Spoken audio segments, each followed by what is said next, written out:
You know what's actually crazy? The PlayStation 2 came out more than 26 years ago. And somehow, not just because of nostalgia, but because of the people behind them. Developers who took risks, directors who tried new ideas, and studios that focused on experience over everything else. So yeah, today let's go back and take a look at 9 PlayStation 2 games that honestly still haven't been beaten.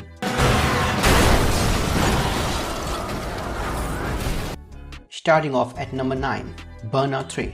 Developed by Criterion Games, a studio that completely changed arcade racing. And if you played modern racing games, of course you did, you noticed they try really hard to feel realistic. But Burnout, it went in the complete opposite direction. These guys focused on fun. You weren't trying to avoid crashes, you were literally rewarded for causing them. At least for me, taking down opponents, smashing into traffic,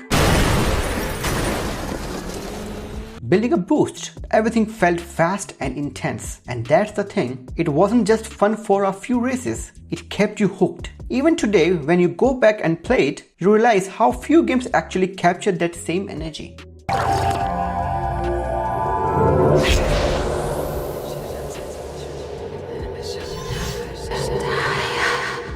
At number 8, Prince of Persia, The Sands of Time. This game was brought back to life by Ubisoft, and more importantly, led by Jordan McNair, the original creator of the series, and you can feel that vision throughout the game. This is one of those games where a single idea changes everything. The ability to rewind time. It's so simple, right? But the way game uses it, that's what makes it special. Mess up a jump, rewind.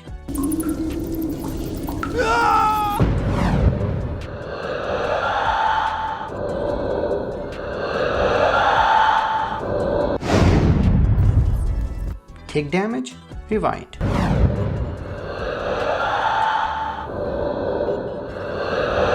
But it never feels overpowered because it's part of the experience, and on top of that, you got a story that actually shows character growth. The prince starts off arrogant, careless, and slowly becomes someone who understands responsibility. It's subtle, but it works, and honestly, that balance between gameplay and story is something even modern games struggle to get right.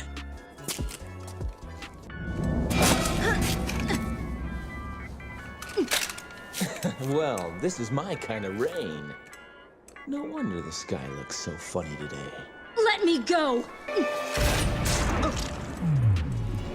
At number 7, Devil May Cry 3. Developed by Capcom, a studio known for tight, skill-based gameplay. And this game really shows that. It's challenging and tough, like really tough. It's fast and it expects you to improve. It didn't hold your hand. It didn't make things easy, and that's exactly why people love it. But what really stands out is its style. You're gonna pay for that.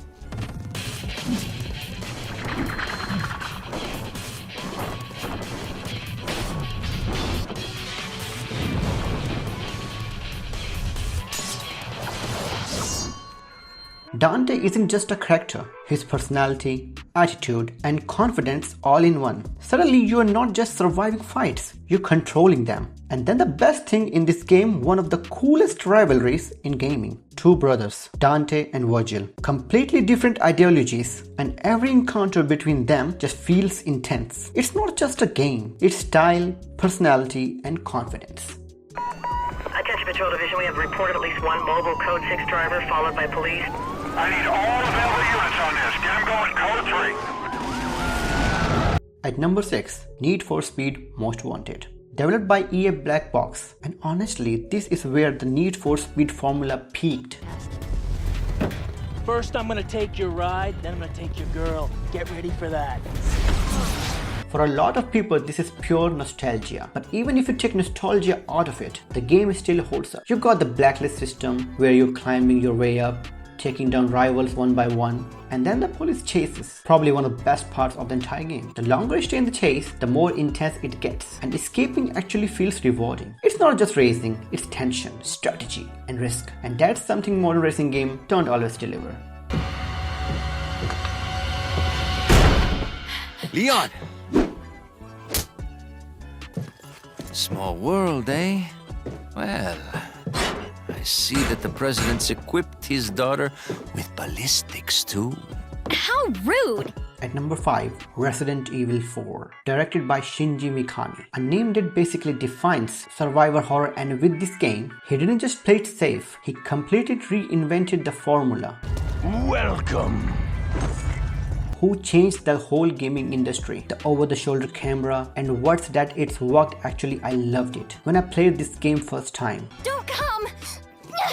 The way aiming works, the pacing between action and horror, a lot of modern games still uses idea that started here. And what's impressive is, even today, it still feels smooth to play. You got Leon, isolated in his hostile environment, constantly under pressure to try and save the president's daughter, Ashley. And the game knows exactly when to give you action and when to slow things down and build tension. That's the balance that makes it timeless. That's why Resident Evil 4 isn't just a great game on PlayStation 2. It's a turning point for the entire gaming industry. God of War, Jason.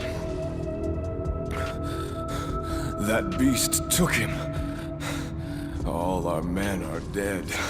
At number 4, God of War 2. Developed by Santa Monica Studios, a team that knew exactly how to deliver scale and spectacle. And honestly, if you ever played this game on the PlayStation 2, you already know how insane it was. The game doesn't even waste time. You literally start as a god, and within minutes, everything is taken away from you. And that's where Kratos actually becomes interesting, because this isn't just about action. It's a full-on revenge story against Zeus, against the gods, and you can feel that anger in every single fight. And then there are the boss battles, which for a PlayStation 2 were just ridiculous. You're not just fighting enemies, you're climbing titans, taking on the massive creatures, and everything feels cinematic.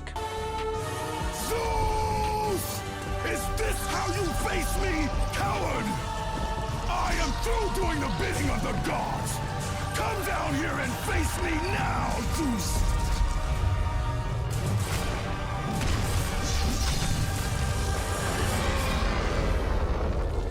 But what actually makes the game stand out is Kratos himself. At least for me, yeah, he's angry, but there's a reason behind it. Betrayal, loss, and that constant need for revenge. And maybe that's why when you're playing, you're not just watching the story unfold, you actually feel part of it. And that's what makes God of War 2 not just a great action game, but something that still feels epic even today. It was time to go home. Welcome to Los Santos Airport. What's up? Carl is sweet. What's up, sweet? What you want? This mama. She's dead, bro. At number 3, Grand Theft Auto San Andreas, developed by Rockstar Games. And this is where open world design truly evolved. And this one, honestly, it's more than just a game. You're playing as CJ, who's coming back home, and right away you pull into everything. Family, gang life, the streets, all of it. And what makes San Andreas so special is the freedom it gives you. Not just in terms of the map, but in how you actually live in that world. You can work out, change your look, build respect, and it genuinely feels like your version of CJ is evolving. Money, this a raid. Ryder, not this again. It ain't me, fool. No one else is that small. I feel sorry for your dad. Shit, you crazy. Let's get up out of here. And I think that's what people still love about this game. It doesn't feel like you're just completing missions. It feels like you're part of the world. And even today, very few open world games manage to create that same connections. He must die. Wait. He's my apprentice. I'll take care of him. At number 2, Metal Gear Solid 3, Snake Eater, directed by Hideo Kojima. One of the most recognizable names in gaming, and honestly you can feel that cinematic vision in almost every moment of the game. You're not just sneaking around enemies, you're surviving in the wild, managing your injuries, your stamina. Everything feels grounded. But what really stays with you is the story. You're playing as Snake on what seems like just another mission at first, but as things start to unfold, it becomes something much bigger.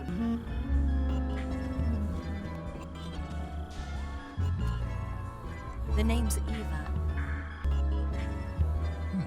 Especially the relationship between Snake and the boss. It's not just mentor and student. This is someone who shaped who Snake is. And the deeper you get into the game, the more complicated that relationship becomes. Look at this scar. This is proof that I was once a mother. I gave up my body and my child for my country. It's not just about winning anymore. It's about loyalty, sacrifice, and doing something you might not even believe in. And by the end of it, it doesn't just feel like you completed a game. It feels like you went through something. And honestly, that kind of emotional impact is still rare even today.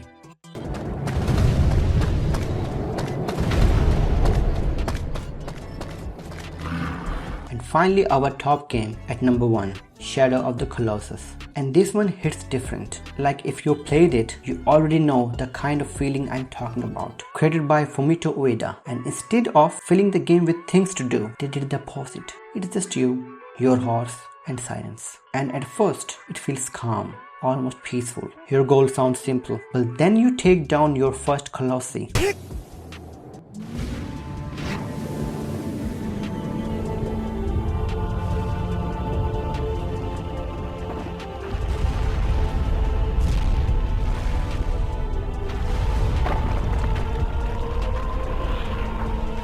To bring someone back, some things feel off. Like yeah, you won, but it doesn't feel like a win. And that feeling just keeps building with every fight. You don't even need the game to explain it to you. You just feel it. And by the end, it kind of stays with you. Not because of action, but because of how it made you feel.